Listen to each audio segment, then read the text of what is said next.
है तो थोड़ा लेट होता है, लेकिन भगवान के घर में देर होता है अंधेर नहीं होता है।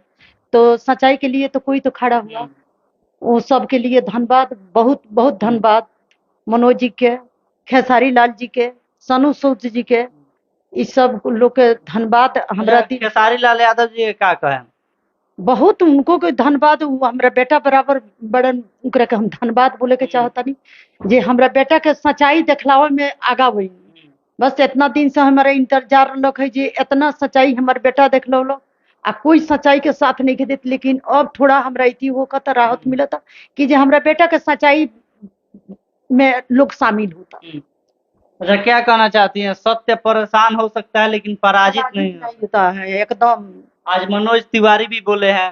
हाँ बोले हैं, उनका भी बहुत बहुत धन्यवाद जे वो भी सामने मैंने अलन की जे हाँ हमारा बेटा के सच्चाई के सब कोई साथ देता। अब ये हम सब कोई से, सब जनता से, सब भोजपुरी के फिल्म वाला से, चाहे सब कोई से हम ये चाहता नहीं कि जे हमारा बेटा के साथ देवो लो, हमारा बेटा जल्दी आओ से एने से हटो आ जल्दी हमारा बेटा आओ।